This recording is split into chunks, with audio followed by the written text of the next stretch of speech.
Super Bowl weekend, and I'm so excited, I must say. I love the Super Bowl. I love it not despite its wretched excess, but because of its wretched excess. And let's get this straight. Unlike a lot of you, I ain't here for the party. I ain't here for the dip. I ain't here for Usher at halftime. I am all ball all the time. And this is one of the more intriguing Super Bowl matchups ever. So here's my preview. And keep in mind that kind of freely associating, this is totally off the top of my head. This is really an historic matchup. Think about this. Chiefs in the Super Bowl for the fourth time in the last 5 years. They're looking to win the Lombardi Trophy for the third time in the Mahomes era. But think about the history the Niners have a chance to make. If they win the trophy, that'll be their sixth, and they will tie the Patriots for most Super Bowl victories. The two coaches, Andy Reid's place in history already secure. Kyle Shanahan, this is a pivotal moment in his career. He really needs to win this Super Bowl. Keep in mind, they lost to the Chiefs in the big one 4 years ago. Since that time, the 49ers have lost in 2 NFC championship games, and Shanahan's still trying to get out from under that anvil of being the offensive coordinator for the Falcons when they blew that big lead over the Patriots. If Shanahan wins, he'll join his father as a Super Bowl coaching winner. That will be the first father-son combination in NFL history. Historically, I've always had respect for these franchises and occasionally affection. Affection probably more for the Chiefs than for the 49ers, but that's just born of the fact that I'm a Cowboy fan, an intense Cowboy fan, and you look back at all those emotional matchups with the 49ers. But I really, really like and respect both of these teams. Okay, I'm a track guy, or at least I thought I was.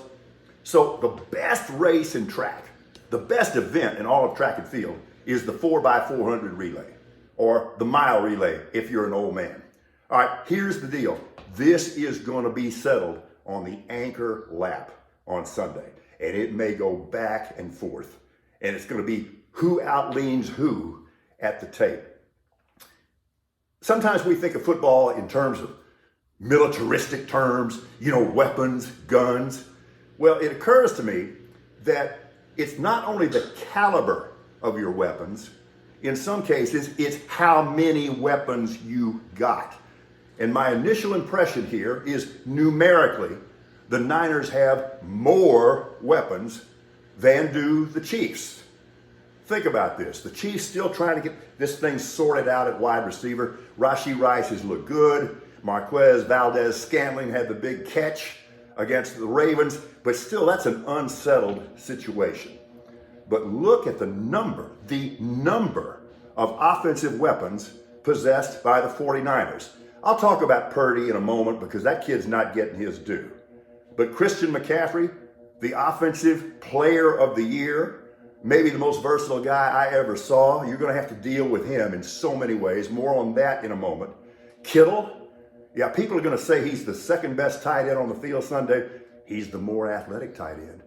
Kelsey may get his 11 catches, but if there's a guy that's liable to take it 85 for a score, it's Kittle. And that guy can block. Did you see the pancake, dead cockroach thing that he laid on Aiden Hutchinson? That was just unbelievable. Well, we haven't talked about Brandon Ayuk, have we?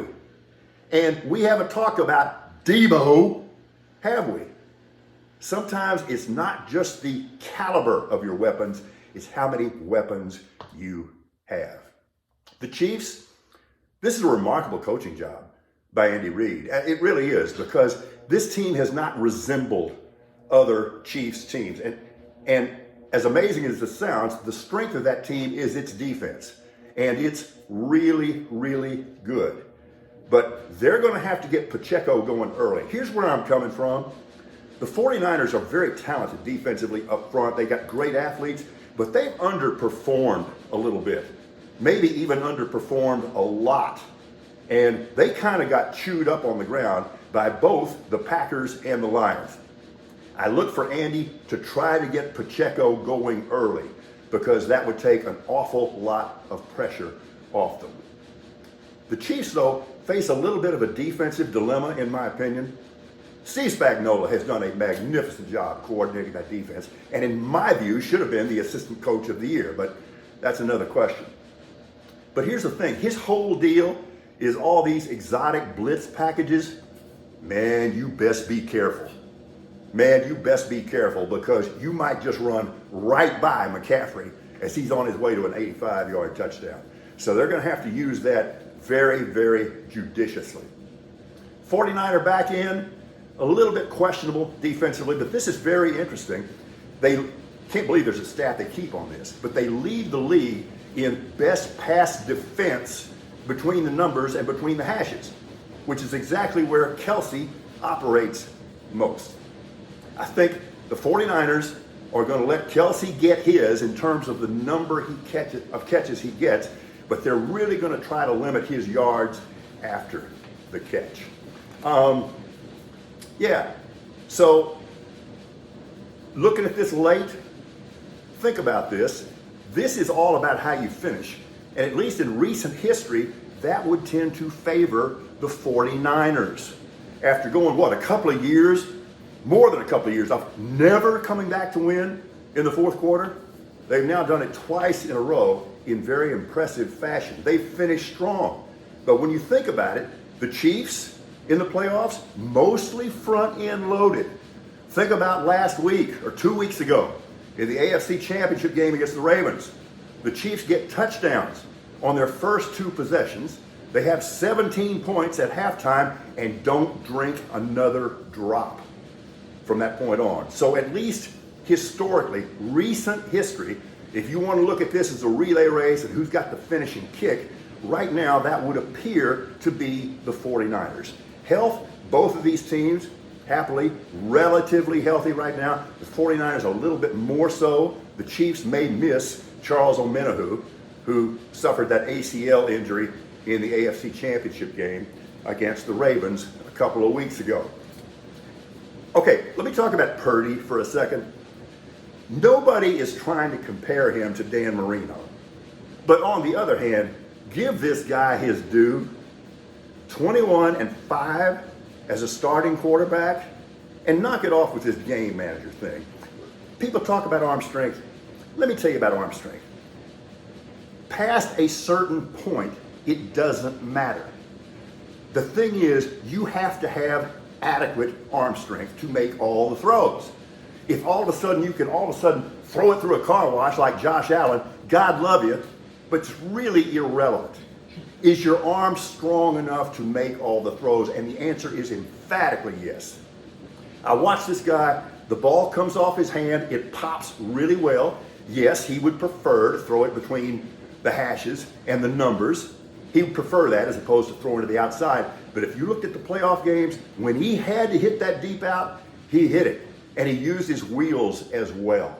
I think sometimes we stereotype people and we don't give them their due. The man threw for 4,000 yards, and his teammates absolutely adore him and swear by him.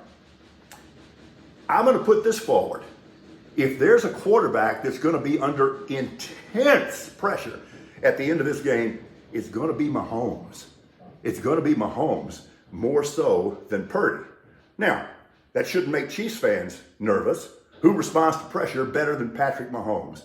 And that guy has had to work so hard this year. He's almost impossible to sack, but he's been running for his life for most of the season. The KC offensive line blocks pretty well on the run, but in terms of pass protection, those two tackles are absolutely awful.